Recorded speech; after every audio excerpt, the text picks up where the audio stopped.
ناوی خوای بەخشندەی میهرەبان سڵاوی خوای گەورەتان لێبێ ئازیزانم لە هەر کوێگەن جوانترین سڵاوی خوای گەورەتان لێبێ. زۆربەی زۆری بنەما و ئەحکامەکانی پەرستشی ئێمە کە لە پێغەمبەری خوا صلی الله علیه وسلم پێمان گەیشتووە بریتی بوون یا ئەتوانین بڵین لەو عیبادەتە تاکە کەسی و پەرستشە تاکە کەسیانەوە وەرگیراون کە پێغەمبەری خوا صلی الله علیه وسلم لە نێو ماڵی خۆیدا بە بەرچاوی خێزانەکانیە و بە تایبەتتر خاتو عایشەوە ئەنجامی داون وەکو شەو نوێژ و سنەتەکانی دیکە.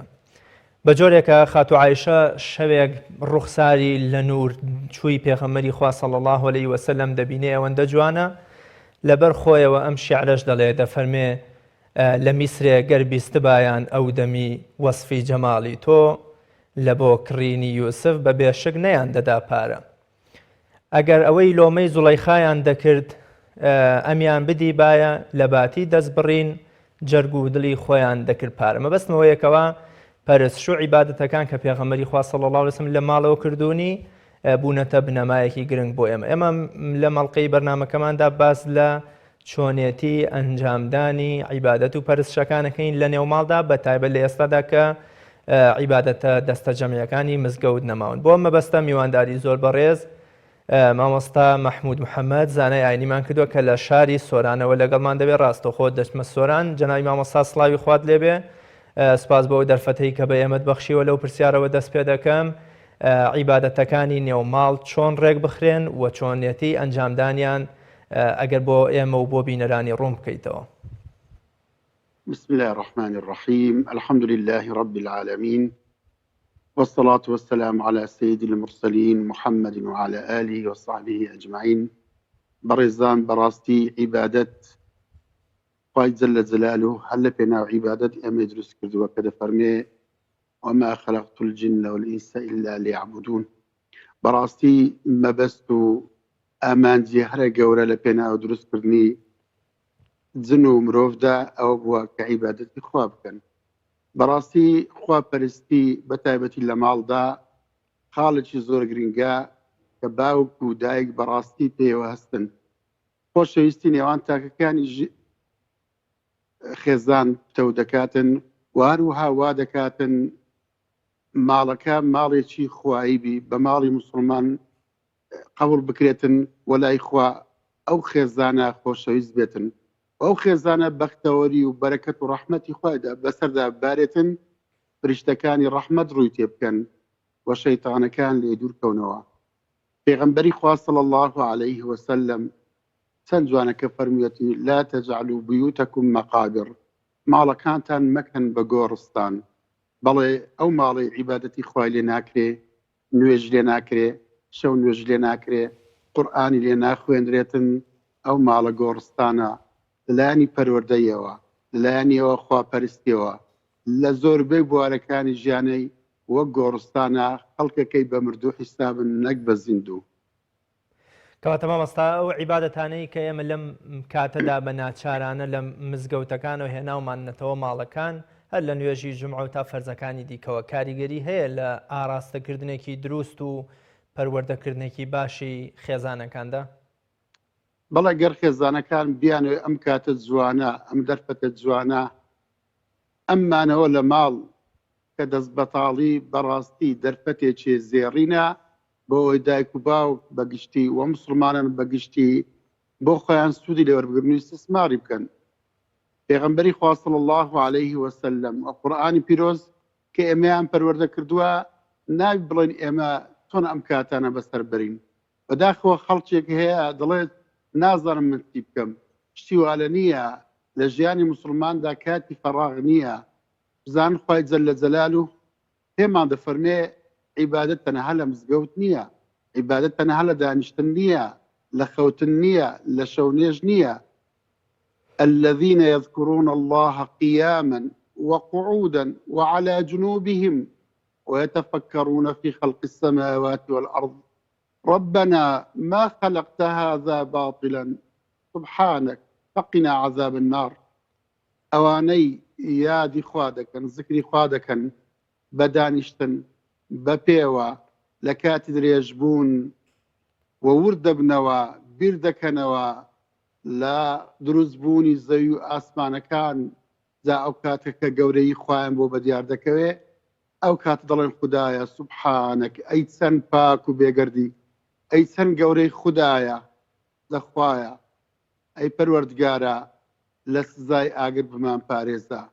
بەڵێ خۆشەویستان بەڕێز بەو چەشنا موسڵمان دەبێ بیرکاتەوە دەقیقەی فەراغ لە ژیانیدا نەبێتن لە دانیشتنی لە ڕاستانی لە هەموو کات و ساتەکانی ژیانی زکری خوا بکاتن بەردەوام بێ لە زکری خوای و زکری خوا هێوێنی هەموو ژیانی بیتن. ئێستا هەرمانەوەشمان لە ماڵەوە دانیشتنمان لە ماڵەوە ئەوەش عیبادەتە. ئەگەر بە مەرجێک زمانی خۆمان بگرین غەیبەت نەکەین زەرمان بۆ کەس نەبێ کە ئەوش ئاسان ئەمڕۆ دوور کەوتونێ لە زۆربەی شتێک. پێغەمبەری خوا صلی الله عليه وسلم یەکێک لە ئەسحابە ڕێزەکان پرسیاری لێ کرد فەرمووی یا ڕەسوڵ الله دوای ئەوەی کە واجباتم جێبەجێ کرد شتێکم پێ بڵێ ئەگەر بیکەم خوای گەورە بمباتە بەهەشت. فەرمووی ئەمر بە مەعروف بکە. فەرمووی ئەگەر نەمتوانی فەرمووی نەهی لە مونکەر بکە. فەرمووی ئەگەر نەمتوانی فەرمووی ئەگەر سنعەتێک کارێک دەزانی خەڵکێک فێرکە. فەرمووی ئەگەر هیچ شتێکم نەزانی فەرمووی زەرەر و زیان بوو کەس نەبێ خوای گەورە لێت خۆش دەبێ. ئەنی کەواتە دانیشتن بە چەشنێک بە شێوەیەک ڕەفتارکردن زیانمان بۆ هیچ کەسێک نەبێ مای لێ خۆشببوونی خوددایە بە عیبادەت حیسابە. ئەمڕۆ کە ئێمە لە ماڵی داین بەڕاستی لە ماڵەوە پێویستە بە خۆدا بینەوە بیر بکەینەوە تەفەکر و ساعەتین خەیر من عیبادەتی 60 سەنە وەکو لە هەندێک ئەسەر هاتووە بیرکردنەوە لە عەزەمەتی خوا لە گەورەی خوا لە قیامەت لە بەهەشت لە جەهەنەم لە ڕابردووی خۆمان لە گەورەی خوددا بیرکردنەوە 1 سەعات باشتر لە عیبادەتی 6 ساڵ. یان جوانترین عیبادەت و خواپەرستی بیرکردنەوە لەخوا لە خۆمان برسین. ئەمڕۆ کەمای ئەوەی لە خۆمان برسین بۆ ئێمە لە ماڵین خوای رب العالمین چه حکمتێکی دەبێت لە دەست دابێ بۆ ئێمە. ئەم ڤایرۆسە کە ئێمە 500 ملیۆن جار لە ئەو گەورەترین یان 5 ملیۆن لەو ئەو گەورەترین ئەم ڤایرۆسە چێیە بۆ وا دەکات؟ ئەم ڤایرۆسە چێیە زانکۆکانی جیهانی داخست دەستگاکانی جیهانی داخست بازاڕەکانی جیهانی داخست کۆمپانیا زەبەلەحەکانی داخست مرۆڤایەتی لە ژوورەوە کردووە. هەر 5 کیشوەر هەمووی هەراسان بووە خەڵک هەموو لێ دەترسێ ڕاگەیاندەکانی هەموو مەشغول کردیە چێ ناردوێت دەبێ بۆ وابیتم دوا ڕۆژی چ بێ بۆ خۆمان دانەنیشین بیر لە خۆمان بکەینەوە. بەڵام ئەگەر بیر بکەینەوە بە جوانیە بیر لە مەخلوقاتی خوا بکەینەوە بیر لە خۆمان بکەینەوە خۆمان ئامادە بکەین ئەو خواپەرستی خۆشەویستان و خواپەرستی زۆرە لە ماڵەوە و ئەو یەکێک لە زۆرەکانی خواپەرستیە کە بیر لە بوونەوەرەکانی خوا بکەیەوە و بیر لە دەسەڵاتی خوای رب العالمین. کەواتە مامۆستا چۆن سوود لەم دەرفەت و کاتە وەربگرین؟ جەنابەت فەرمووت کە پێویستە ئێمەم هەلە بقۆزینەوە تا بتوانین زۆرترین زۆری عیبادەت و پەرستشەکانی تیا کۆ بکەینەوە هاوشێوەی خەرمانێک. ئێمە چۆن سوود لەم دەرفەتە وەربگرین؟ شێوازی سوود وەرگرتنەکە شێوازی عیبادەتەکان چۆن چۆنی ئەگەر تاکێک بێوێ لە خێزانی خۆیەوە دەست پێ بکە کامەیە و میکانیزم و شێوازەی کە پێویستە بگرێتە بەر؟ یەکەمی شت لە نوێژەکانمان دەست پێ بکەین. بەڕاستی زۆر مسلمان هەیە باڵەحای ساڵە نوێژ دەکا بەڵام کۆمەڵێک هەڵی لە نوێژەکانی. ئەسحابەیەکی پێغەمبەر صلی الله علیه وسلم کە نوێژی کرد هاتە خزمەت پێغەمبەر صلی الله علیه وسلم سەلامی کرد. پێغەمبەری خوا فەرمووی دوای سەلام وەڵامدانەوە فەرمووی بڕۆ نوێژ بکە نوێژت نەکردووە. تا 3000 ئەم ئەسحابە بەڕێز نوێژی دەکرد و داهاتەوە خزمەت پێغەمبەری خوا. پێغەمبەری خوا سەلامی جواب دا و دەی فەرمووی بڕۆ نوێژەکەت بکە تۆ نوێژت نەکردیە. جا گوتی یا ڕەسوڵ الله والله لەوە زیاتر نازانم. پێغەمبەری خوا صلی الله علیه وسلم پێرە نوێژێکی دروستی کرد. تەن ئێمە لە ئێمە فاتحەکەی غەڵەتە تەن لە ئێمە لە سزا و ڕکوع پەلە دەکاتن وەک کەڵاشێر دەن و لە گەنم بداتن بە خێرایی نەستەز دەکەیتەوە نەڕکوعەکەیتەوە. چەند لە ئێمە تەمەشا بکەین ئەرکانەکانی نوێژ دەزانی واجبات و مەرجەکانی نوێژ دەزانیتن. پێغەمبەری خوا صلی الله علیه وسلم ئێمە بیر لەوە بکەینەوە ئەوەل ما يسأل عنه العبد يوم القيامة الصلاة. بڕین ئێمە لەو ماوەی ئەو مانگەی کە لە ژوورۆ دەبین یەکەم پرسیاری ڕۆژی قیامەت لێمان دەپرسێتەوە دەربارەی نوێژەکانە. ئایا نوێژەکانمان دروستە؟ ئایا چ لە مێژە نوێژەکان دەکات نوێژەکانمان قبوڵە؟ پێویستە بە خۆ دابینەوە و نوێژەکانمان ڕاست بکەینەوە و پاشان دایک و باوک بۆ نابنە مسلمانێکی باش. پێغەمبەری خوا صلی الله عليه وسلم لە فەرمودەی بوخاری و مسلم پێمان دەفەرمێ خەیڕوکم من تعلم القورآن وعلمه. مسلمانی هەر باش لە ئێوە ئەو مسلمانەیە خۆی فێرە قورئانی پیرۆز دەکا و مسلمانانیش فێر دەکا و خەڵکی تریش فێر دەکا. دەورە دانیش لەگەڵ کوڕەکەی خۆت، لەگەڵ کچەکەی خۆت، لەگەڵ خێزانی خۆت فێرە قورئانی پیرۆزیان بکە، فێرە قورئانی پیرۆزیان بکە، نامەی خۆیان پێ بناسێنە، سوڕەتەکانی قورئانی پیرۆزیان پێ بناسێنە. ئەگەر هەموو قورئانیش ختم نەکەن دەتوانیت دەرفەت وەرگری جزوێک بخوێنی، چەند سوڕەتێک بخوێنی. پێغەمبەری خوا صلی الله عليه وسلم فەرمودەی هەیە لەبارەی ئەوەی کە ڕزگاری لە ڕۆژی قیامەت لەگەڵ قورئانی پیرۆزە. الصيام والقرآن يشفعان للعبد يوم القيامة. بيام بڵێن کوڕی شیرینم، کچی شیرینم، والله خۆشم دەمەوێت لە ڕۆژی قیامەتیش ئەو خێزانە جوانە بەیەکەوە بین. وەرە لەگەڵ قورئانی پیرۆز دۆست بە، قورئان شەفاعەتمان بۆ دەکا. وەرە چەند ڕۆژێک ڕۆژی سونەت بگرین، ڕۆژی سونەت شەفاعەتمان بۆ دەکا، ڕۆژی هەروەکو ڕۆژی ڕەمەزان شەفاعەتمان بۆ دەکا. کەواتە لە ڕاستکردنەوەی نوێژەکان، لە پابەندبوون بە نوێژەکان، هەروها لەوەی لە قورئانی پیرۆزەوە دەست پێ بکەین. بەڕاستی نەمانی قورئان بەرەکەت نالیتن.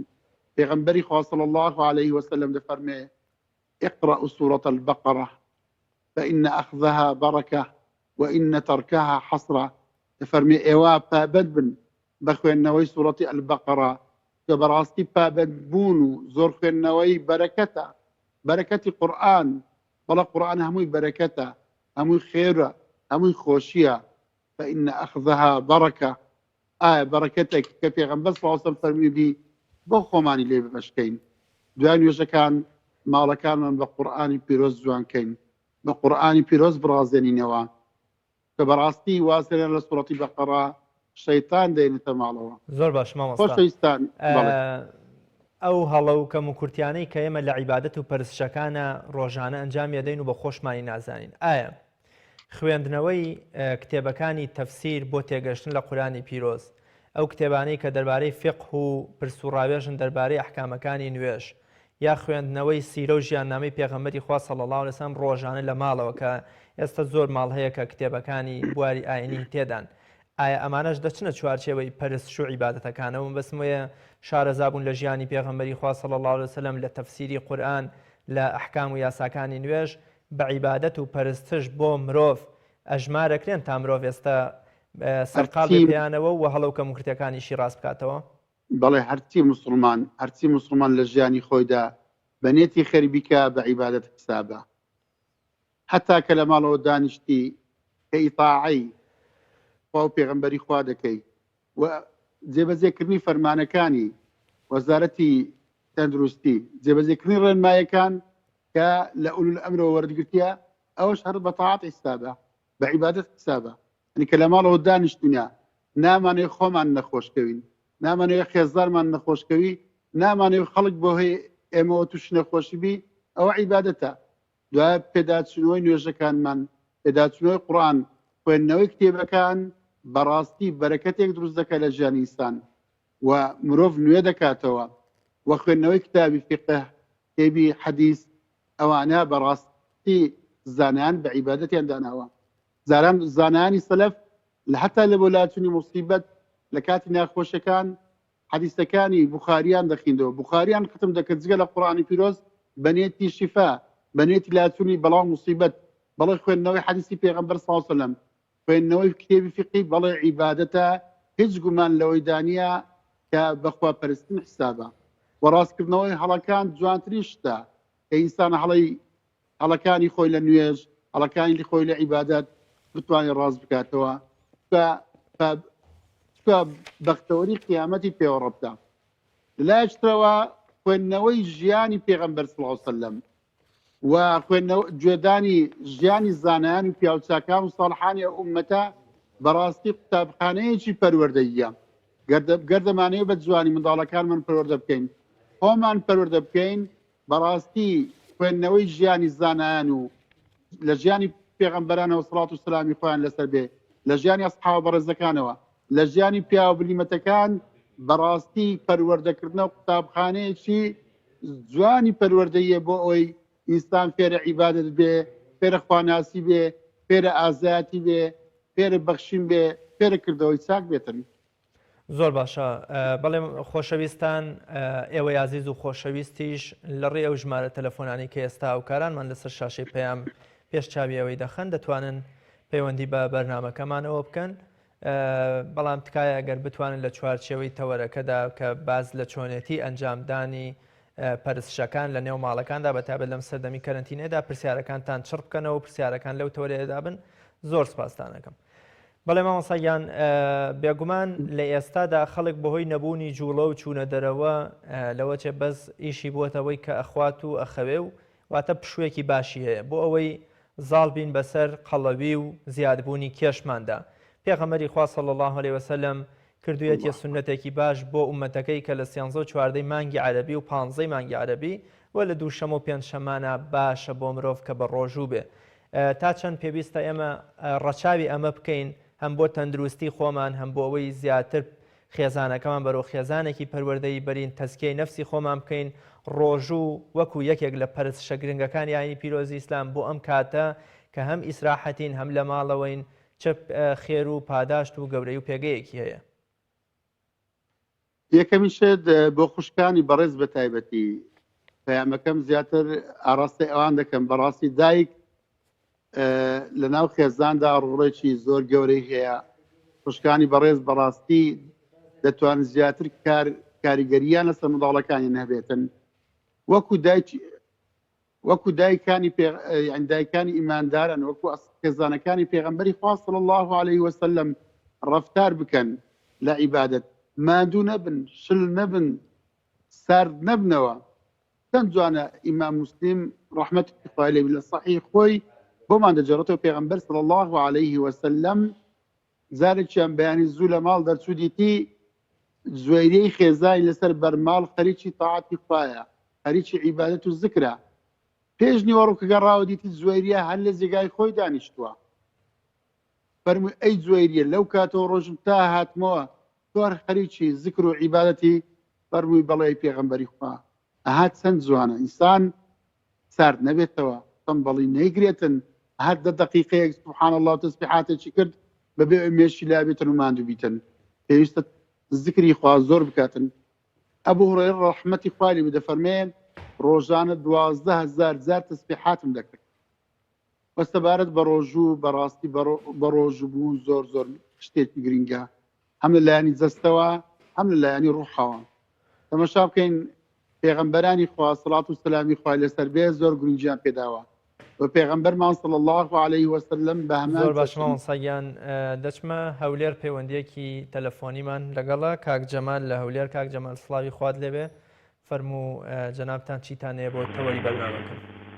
سڵاوی خوای لە جەناب و لەو بەڕێزەکەوە میوانی بەڕێزە دەستخۆشی پێ دەکەم لە بەرنامەکەت و زۆر بە خێراتی مامۆستای بەڕێزش دەکەم. وەڵام من یەک پرسیارم لە مامۆستای هەیە ئایا مامۆستای بەڕێز کەسێک کە ئێستا لەو دنیاە کەس گوناهبار بەبێت کەوا مەسەلەن لە سعودیا خەڵک تەواتی پێ ناکرێت لێ منعیان کردووە نوێژ بە جەماعەت ناکرێت لە زۆربەی دەوڵەتانی ئیسلامی ئەو دەوڵەتانەی کە مەسەلەن مزگەوتی تێدایە ئەوەی تێدایە نایڵێن خەڵک بە کۆمەڵ نوێژ بکە ئایا کەسێک لەوانە گوناهبار بەبێت ئەوە یەک. دوو هەندێک کەس وا زۆر دەبێژن یعنی زۆر قسە دەکەن یعنی بەڵام قسەکانیان نابێژن وا دەزانن ئینسان گوناهبار ببێت کە مەسێتە مزگەوت نوێژی بە جەماعەت نەکا. ئەوە پرسیارێک مامۆستای بەڕێز. پرسیاری دووەم هەر لە دێر زەمانەوە وا بزانم ئەو ئێوارێک لە تەلەڤیزیۆنی پەیام نیشاندرا کە لە ساڵەکانی 565 558 و ئەوانە حەز نەکراوە لەبەر هۆی لافا و لەبەر هۆی شەڕ و ئاژاوە ئەو شتانە کەواتە مامۆستای بەڕێز بەڕای جەنابیش و بەڕای هەموو زانایانی مسلمانیش نابێت کەسێک لەو مەودای گوناهبار بێ کەواتە دەبێ ئێمە ئێمە لە ماڵەکەی خۆمان بمێنینەوە کە ماشینەوە دوو قازانی زۆر بازەکەن کاگریاز یەکەم شت ئەوەی خۆی بە مسلمان دەزانێ ئەوەی خۆی بە ئینسانی دڵسۆزی ئیسلام دەزانێ لە غەیبەت دەرکەوتۆ بەڕای من ئەوە ڕای منە چونکە قەڵەباغی دروست نەبوو کە قەڵەباغی دروست نەبێ ئەمن غەیبەتی جەنابەت ناکەم جەنابەت غەیبەتی فلان ناکەی لەگەڵ ڕێزە حورمەتم بۆ جەناب و بۆ مامۆستای بەڕێز زۆر سپاس ئینشاءڵڵا وەڵامت بۆ وەرەگرم کاک عەبدوڕەحمان لە هەولێرەوە فەرموو کاک عەبدوڕەحمان مامۆستا بەڵێ قوربان نەزانم بە خۆت بە خۆی زروفی ئەو کەرەنتینەی بەڵێ لە ماڵەوە نوێژی بە جەماعەت دەکەیت بەڵێ کە نوێژ بە جەماعەت دەکەین چار پێنج کوڕمە یعنی داروەیە چار کوڕم پێنج داروەیە شەش یعنی لە گەرم دەبن حاصل مەسەلە خێزانیشم لە گەرم دەکاتن نوێژمان لەگەر دەکات طبعا دەرێ جەماعەت بە تەنیابی دروست نییە ئەم لە تریش خێزانەکەم ڕاوەستن احتیاجیە ببوورە پرسیارەکە ئەوەی بڕگەی ئاخری دووبارەکەیتەوە نوێژی بە جەماعەت دەکەین بەڵێ ساعت پێنج کەسی مەسەلەن پێنج داروەیە هەشت کەسی خێزانیشم لە گەرمان دەکات نوێژەکە بە جەماعەت بەڵێ یعنی هەموو کوڕ و ئەوەی خۆ من مەسەلەن بەڵێ محرممان لەگەر نیە یعنی هەمووی ئەوەی کوڕ هەمووتان مەحرەمی یەکن وەکوڵێ باوێ مەبەستەوەی جەنابەت پرسیاریەوەکەی کە ئایا ئیشکالی هەیە خێزان و کچەکان لەگەڵتان نوێژ بکەن یانە بەزەبن مەسەلەن لەجار دەبینی خێزانەکەم بە تەنیا نوێژ دەکاتن زۆر باشە یەک لە کوڕەکان لەگەری ڕابۆسیتن ئەوە سوالە پرسیارش کەسمەیە لە زەحمەت نەوی بەڵێ دەرێ شەعبان پازدە و پاشی پازدەی ڕەمە ڕۆژی بگری دروست نییە بەس هەیە مەسەلەن پێنجشەمان و شەموو پێنجشەمان بە ڕۆژ دەبێتن ئایا دروستە یعنی پاش پازدەش بە ڕۆژ بێتن بەڵێ بکاتە ینی ئەم پێنجشەمەی کە کەوتۆتە 16 شەعبانەوە مەبەستە دەمەیە ئەوەی دواتیش زۆر باشە قوربان ئینشاءڵڵا وەڵامت بۆ وەرەگرم شیارش خەشێ دەکرێ بکەم بەڵێ فەرموو زمانیش ئەمە بە جەماعەت دەکەین زمعەکەش بە جەماعەت دەکەین تۆزێک بای خۆم تەقریباً قورئانم دەبەرە و من سوڕەتێکی قورئانیان بۆ شی دەکەمە بۆ منداڵەکانی خۆم یعنی ئەوەی دەکەن نوێژەکەی دەکەین بە جەماعەت تەقریباً 6 کەس 7 کەس دەردەچین دروستە دروست زۆر باشە ئینشاءڵڵا نوێژی جمعەش بە جەماعەت دەیکەن ئینشاءڵڵا وەڵامت بۆ وەرەگرمەوە هاوکاران زۆر سپاس هاوکاران مەگەر پێم بڵێن بەڵێ فەرموو هەڤاڵ لە ڕانیە کاک هەڤاڵ فەرموو السلام عليكم. عليك السلام ورحمة الله. أصلاً رزق ما مصاحية. زور سپاس.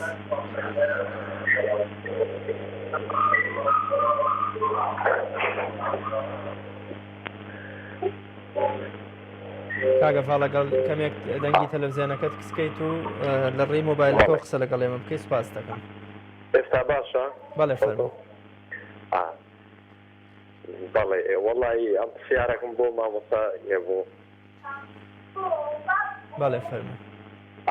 پرسیارەکەمەوەیە من نوێژ دەکەم بەزغەرەت دەکەم هەرچەندی محاولە دەکەم فێر بم فێر نابم گوتم لەگەڵ مامۆستا وڵام داتۆ زۆر مەمنونی دەبم فەرمووت کە نوێژەکەم دووبارەکەیتەوە پرسیارەکە چکۆ زۆر باش تێنەگەشتم. پرسیارەکەمەوەی من نوێژ دەکەم بەس هەندێکی غەرەت دەکەم گوتم بزانم ئایا کە بیکەم گوناحە یان هەر بیکەم بەردەوام لەسەر نوێژکردنەکەم نێچەنگ دەکەم نوێژکم وەرناگری هەڵە دەکەی لە نوێژەکە تا لە ئەنجامدان یا لە ڕوکنەکانیە. بەڵێ بەڵێ زۆر بەم غەرەتە دوازشم نینە هەر دەشیکەم زۆر زار پێیان گوتی مەغەرەتی دەرم هەر دەیکەم مەزەگە مامۆستا پێمرە زۆر مەمنونی دێم. زۆر باشە ئینشاءڵڵا وەڵامت بۆ وەرەگرم کاگەفەڵ. بە قوربان دەم دەست خۆش. زۆر سپاس بۆ بەڕێستان. مامۆستا کێمان لەگەڵە بێ زەحمەت.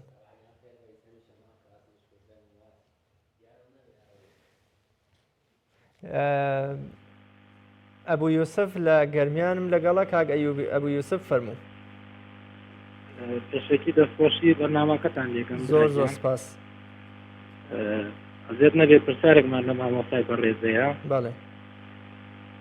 ئەگەر بکرێ وەڵامان بداتەوە مەمنونی هەبین. بەڵێ فەرموو. بۆ ڕۆژی مانگی ڕەمەزان ئینشەڵڵا تر نازانم ڕەتی بە تەوەرەگۆتانەوە هەیە یان نا خێزانەکەم بڵێن ناڵێکی بچووکمانەیە شیری دایکی خۆیە خوا ئەکرێت بە ڕۆژوو نەبێت دواتر بیداتەوە یان بە ڕۆژوو ببێت و بۆ مناڵەکە تاسیری نابێت زۆر شیری دایکی خۆیەخوا. زۆر باشە ئینشاڵڵا وەڵامت بۆ وەرەگرمەوە. باوکی مەڕوە لە سۆران کۆتا پەیوەندی بەڵێ فەرموو باوکی مەڕوە. السلام عليكم. عليك السلام ورحمة الله. بخيراتني ئەو میوانە خۆشەویستت دەکەم لەبەر خاتری خوای زۆر زۆر خۆشم دەوێت بەڕاستی. زۆر سپاس.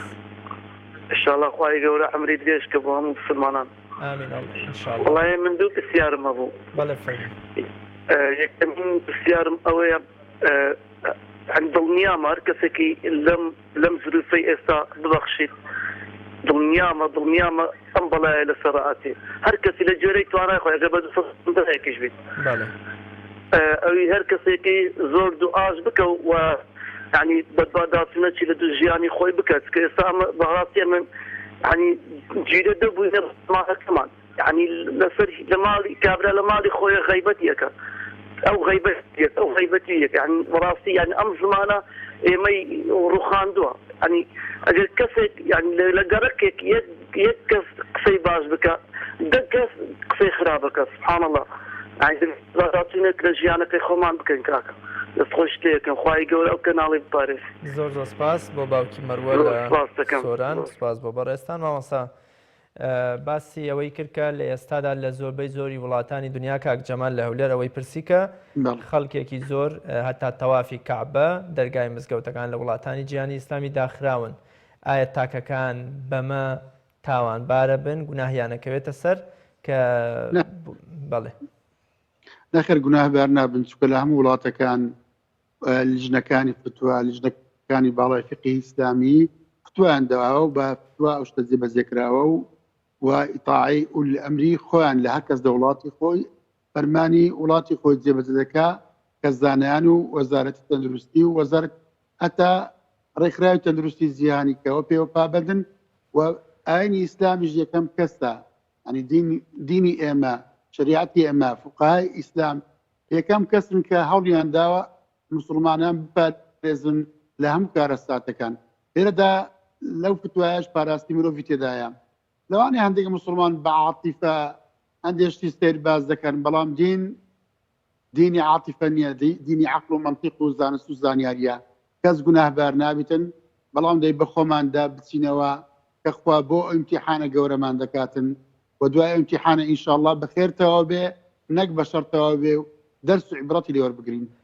زۆر باشە کاک عەبدوڕەحمان لە هەولێر باز لەوە دەکا کە ئەوان 5-6 کەس لە ئەندامانی خێزانەکەی پێکەوە نوێژی جەماعەت دەکەن و کەسی نامەحرەمیش نیوە هەمویان ئەندامی خێزانەکانن لە خوشک و براو دایک و باوک بەڵام خێزانەکەی بە تەنیا نوێژەکە دەکا واتە لەوەچە دیدێکی وایان بۆ دروست بێ کە نابێژن لەگەڵەوەوانە وەکو چۆن نابێژن مزگەوتان زۆر ئاسایی و جەماعەت کە خێزان دەیکە هەتا ژنومێر بەتەنابن بەڵام ئەگەر ئافرەت لە ناو سەفدا بوو نابێتن دەبێ ئافرەت بەتەنێ بۆستیتن هەن ئەگەر پیا نوێژی کرد لەگەڵ پیاوی دووەم لە تەنیشتی ڕادەوەستێ مەئموم بەڵام ئافرەت لە پشتی ڕادەوەستێ ئەگەر ئامادەبووان کوڕوبرای خۆی بن بە هەمان شێوەیە نەخێت لە تەنیشتیان ڕناوەستی لە دوای ئەوان ڕادەوەستێتن. پرسیارێکی تری کرد کە بێگومان 13 و 14 و 15 مانگی شەعبانی پیرۆز تا چوارشەمە گەشت و پێنجشەمەش بووە 16 شەعبان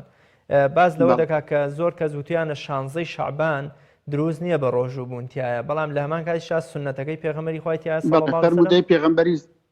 فەرمودەی پێغەمبەری سڵ لەسەرە و تایبەتی لە مەزهەبی شافعی زۆر تاکید لەسەر کردی ئیذا انتصف شەعبان فلا تصوموه ئەگەر شەعبان لە نیوەی تێپەڕی ئیتر بە ڕۆژی مەبن ئەوە بۆ کەسانێک کە دووشەم و پێنجشەمان بە ڕۆژ نابن بەڵام ئەوەی کە دووشەمان و پێنجشەمان وەکو عادەت بەردەوام بە ڕۆژی دەبێ دەتوانێت دوای نیوەی شەعبانیش بە ڕۆژی بیتن زۆر ئاسایە یان ئەوەی قەرزارە دروستە لەوەی بە ڕۆژ بیان ئەوەی نەزری لەسەرە دروستە بە ڕۆژوی بەڵام ئەوانەی هیچ ڕۆژیان نەگرت لە دوای نیوەی شەعبانەوە دەست بە ڕۆژی بکەن مەکروها و یەو مشتەکیش ئەو ڕۆژەی کە دەڵێن ئایا ڕەمەزان نییە بڕیای لەسەر نەدووە ئەو حەرامە نابی بە ڕۆژی بن. زۆر باشە کاک هەڤاڵ لە ڕانیە باز لەوە دەکا بەهۆی زۆری هەڵەکردن لە نوێژەکەیە زۆر جار گەشتۆتە قەنەعەتێک کەواز لە نوێژەکانیشی بێنێ و ئیدی نوێژ نەکە ڕێنمایی جەنابتان بۆ ئەمە چییە؟ ئایا بۆ یەکەمیشت برای بەڕێزم نوێژ واجبێکە بە هیچ تەشنێک تا مسلمان عەقڵی مابێ هۆشی مابێ لەسەری لا ناکەوێ وە چەند لە فەرز و ڕوکنەکانی ناو نوێژ دەزانیتن دەبی جێبەجێیان بکە و بەردەوامش دەبی هەوڵدا خۆی فێر بکاتن چووکە لەگەڵ تەمەن تا ئەمڕۆ فاتیحە نازوانین ببێ فاتیحە نوێژ بکە بەڵام بەیانی هەوڵدە فێر فاتیحە بە ڕۆژێککە فێرە چەند ڕوکنەچکە بە بەردەوام دەبی هەتا ئەو ڕوکنەی بە جوانی فێر دەبی ئەوە تەکلیفە لەسەر دەبی خۆتی فێرکەی بەڵام لەوەی کەم کوڕید هەیە ببێتە ئەوە کە نوێژنەکەی نەخێر دەبی نوێژەکەی خۆت هەر بکەی کە نوێژ لەسەر مسلمانی بەوەی لا ناسی کە کەم کوڕێکی تێدابی یان هەڵەیەکی تێدابی دەبی سەبر هەڵەکان ڕاستکەیەوە وە خۆت فێر بکەی و خۆت لەگەڵی لێ ڕابێنی خۆی بێگومان مامۆستاژ ئێستا لە کتێبخانەی کوردیە الحەمدولیلا سەدان سەرچاوەمان هەن کە باز لە نوێژێکی ڕێک و پێ بکەن حتا کتێبەکەی دەبێت بچ لای مامۆستای خۆی فێر بکە لای کەسێکی خوێندەوەر خۆی فێر بکە هەر کتێبەکەی ئیمامی ئەلبانی بەڕەحمەت بێ بۆ خۆی باشترین سەرچاوەیە کە وەسفی نوێژی پێغەمبەری خوا دەکات صلی الله علیه وسلم. ئەبوو یوسف باز لەوە دەکا مناڵێکی شیرەخۆرەیان هەیە ئەگەر وان ڕۆژووی ڕەمەزانیش ئینشاءالله نزیک دەبێتەوە لێمان دەڵێ بۆ نمونە ئایا خێزانەکەی گوناهبار دەبێت لەوەی کە بە ڕۆژوو نەبێت لەبەر پاراستنی گیان و تەندروستی مناڵەکەی؟ طبعی ئەوە یەک لەو کەسانێک کە خوای گەورە وەکو عوزر یعنی ڕوخسەتی پێداون ئافرەتی شیردەر ئافرەتی حامل ئەوانە ڕوخسەتیان پێدراوە بە ئیتفاق عولەمایی ئیسلام کە ئەوانە دەتوانن بۆیان هەیە بە ڕۆژوو نەبن ئەگەریتیان یعنی ئافرەتی شیردەر دیتی منداڵەکەی زیانی پێدەگا یان بەخۆی زۆر بێتاقەت و بێتوانە دەبی کە شیری بداتە منداڵەکەی ئەو بۆ ڕۆژی نابی 2000 ڕۆژەکەی قەزا دەکاتەوە بەڵام ئەگەر لە ترسی خۆی بوو خۆی پێهەراستان دەبوو خۆی بێتاقەت دەبوو خۆبی فدیەی لەسەر نییە بەڵام ئەگەر بەس دەبەرخاتی منداڵەکەی بی لە مەزهەبی شافعی فدیەی دەکەوتە سەر بەڵام لە هەندێک مەزهەبی تریش هیچی لەسەر نییە. زۆر باشە مامۆستا باس لە پێگەی یا فەزڵ و گەورەی شەو نوێژ بکەین جاران خەڵک بەهۆی ئەوەی دەیگوت بەیانی زوو دەوامم هەیە یا بۆمنە بە ڕۆژان ماندووە بم هەر سەر لە ئێوارە کە خەوم لێ دەکەوێت دی مەگەر بۆ نوێژی بەیانی خەبەرم بێتەوە بەڵام لە ئێستادا خەڵک نەچوونە دەرەوەی بەیانیانی زووی هەیە نەماندووبوونی ڕۆژیش بۆ ئەوەی کە زوو خەوی لێ بکەوێت شەو نوێژ چه پێگە و گەورەیەکی هەیە لە ئاینی ئێمەدا بە تایبەت لەم کاتی کەرنتینەیە تا چەند پێویستە مرۆی مسلمان پەیوەندی ڕوحی خۆی لەگەڵ خوای خۆیان لە ڕێی شەو نوێژەوە پتەوتر و قایمتر بکە. بەڕاستی شەو نوێژ پێوەرە شەو نوێژ تەرازوی هەڵسەنگاندنی ئیماندارانە بەردەوامبوون لەسەر شەو نوێژ تەرازووەکە گەواهیت لە بۆ دەدا کە تۆ بەرەو ساڵح بوونی یاننا پێغەمبەری خوا صلی الله علیه وسلم لێ هاتووە لە هەندێک فەرموودە دەفەرمێ عەلەیکم بصلاة الليل فإنه دأب الصالحين قبلكم يعني التزام بنوێژ شەو نوێژ بکەن خۆتان لێ ڕابین لەگەر شەو نوێژ بەتوندی پابەندی شەو نوێژ بن کە بەڕاستی عادەتی پیاوتاک و ساڵحانی پێش ئێوەیە کەواتە ئەوەی دەیەوێ بزانی ئایا دەرەجەی ساڵحینی هەیە لە مەقامی ساڵح بووندایە لە شەو نوێژەوە لە بۆ دیار دەکەویتن شەو نوێژ بەڵێ بەو چەشنەی پلەیەکی گەورەی هەیە بۆ بەرەکەتێکی گەورە بۆ خۆشەویستێکی گەورە بەناو خانەوادە و خێزان دەبەخشیتن ئەو کاتە پلەیەکی گەورەتر دەبەخشی ئەگەر ژن و مێرد هەردووچیان پەبەندی شەو نوێژ بوون پێغەمبەری خوا صلی الله عليه وسلم دەفەرمێ بەنسبەت پیا و بەنسبەت ئافرەتیش رحم الله رجلا يعني دەفەرمێ رحم الله امرأة ڕەحمەتی خوا لە پیاوێک بێ کە شەو هەرستەوە شەو نوێژ دەکا پاشان بانجی خێزانەکەی خۆی دەکا کە هەستی شەو نوێژی لەگەڵ بکە ئەگەر تەمبەڵی کرد نەیتوانی تەندڵۆپێک ئاو بە دەمو چاویدا بکاتن و ڕەحمەتی خوا لەو ئافرەتە بێتن کە شەو نوێژ دەکا پاشان بانجی مێردەکەی دەکا بۆ شەو نوێژ ئەگەر تەمبەڵی کرد تەندڵۆپێک ئاو بە چاویدا دەکا و ئەگەر هەردووچیان بەیەکەوە شەو نوێژیان کرد خوای گەورە لە الذاکرین الله والذاکرات کەثیرا حسابیان لەگەڵ دەکاتن ئەنی ئەو مەقامە گەورەیان داتێ کە لە قورئانیش خوای گەورە مەدحی کردوونە هەروها پێغەمبەر صلی الله علیه وسلم زۆر تەکیدی کردو لە سەرمان کە شەو نوێژ بکەین کە دەفەرمێ لە بەهەشت ولە فردەوس لێنەرچە هەیە غرفا يرى ظاهرها من باطنها وباطنها من ظاهرها بەڵێ کە خۆی گەوت فأولئك يجزون الغرفة بما صبروا ئەوە شوێنێکی تایبەت کە لە دەرەوە ژوورەوە لێکتر دیارن پێغەمبەری خوا صلی الله علیه و پرسی فەرمێن ئەوە بۆچێ فەرمووی لمن أطاب الكلام یەکەمین شت أطاب الكلام قسەی خۆشە قسەکانی پاکن قسەکانی لە ئاستێکی ڕەوشتی بەرزیە وأطعم الطعام وخواردنیدا بە هەژاران وقام بالليل والناس نيام والشو شو نوێژی کرد خەڵک لە خەودا بێتن بەڵێ خۆشەویستان شەو نوێژی نیشانەیە کە لە نیشانەی ساڵح بوون مەقامێکی گەورە بە خاوەنەکانی دەبەخشێتن و خۆشەویستیش بە ژنومێر دەبەخشێ کە پێکەوە لە خزمەت خوا ئیسپاتی عەبدایەتی و بەندایەتی دەکەن لە خزمەتی دەوەستن بەڵێ پێویستە بەو چەشنە ژنومێردەکان بەخۆ دابێنەوە ماڵی خۆیان شەوەکانی خۆیان بە شەو نێژ ڕۆناک بکەن ئەو کاتە وەڵڵاهی خۆشەویستیان زیاد دەبێ ماڵیشیان خۆش دەبێ بەختەوەر دەبن و دڵتوندی و وەسوسە شەیتان لەلایەن نادەکرێت. زۆر باشە مامۆستاگیان زۆر بە کورتیەگە وەڵامی ئەوەم بیتەوە پێغەمبەری خوا صلی الله علیه وسلم ڕێنمایی داوە بە موسڵمانان دەفەرمێ نوێژ بکەن بەو شێوەیەی کە من دەبینە نوێژەکەن تا چەند پێویستە عیبادەت و پەرستشەکانمان تا چەند پێویستە ببێتە بەوانەیەکی فێرکاری بۆ فێربوونی خاوخێزانمان یا ئەو مناڵانەمان کەوا هێشتا پەرستش و عیبادەتەکانیان لەسەر فەرز نەبووە بۆهۆی بچووکی تەمەنیانەوە زۆر بە کورتی ئەگەر وەڵام بیتەوە. پێغەمبەر صلی الله علیه وسلم کە ئەوی فەرمووە ئومەتەکەی خۆی فێر کرد ئێمە زەبێ مامۆستای باش منداڵەکانی خۆمان بین بەڕاستی دایک و باو ڕۆڵێکی گەورەیان هێنە ناو خێزان ئەگەر ئەوان بە جوانی خوا بپەرستن لەوانەوە بە جوانی خوا دەپەرستن منداڵەکانیان بە تایبەتی دایک دەتوانێت جوان لێیان ڕابێنیتن یەکێک لە ئافرەتە موسڵمانەکان دەربارەی بە ڕۆژبوونی ڕۆژی عاشورا بمان دەجێڕێت و دەفەرمێ ئێمە منداڵەکانی بچووکانی خۆمان لێ ڕادەینە لەسەر ڕۆژوو و لە خوری یاریمان بۆ دروست دەکردن لە کاتێک کە باسی برسێتی تێنیتیان دەکرد بۆ ئەوی لێ ڕابێن لە بەڕۆژ بوون کەواتە دایک و باوک ئەو مامۆستایانن کە منداڵەکانیان تەقلیدیان دەکەن هەروەکو لە فەرمودەی پێغەمبەری صلی الله علیه وسلم هاتیە كل مولود يولد على الفطرة طبعا دایک و باوک دەیگۆڕن ئەگەرنە هەم بە فیترە پاکن لێرەدا دایک و باوک دەبێ خۆیان عیبادەتی خۆیان ڕاستکەنەوە بە شێوەیەکی جوان عیبادەتی خوا بکەن بەنێتی باش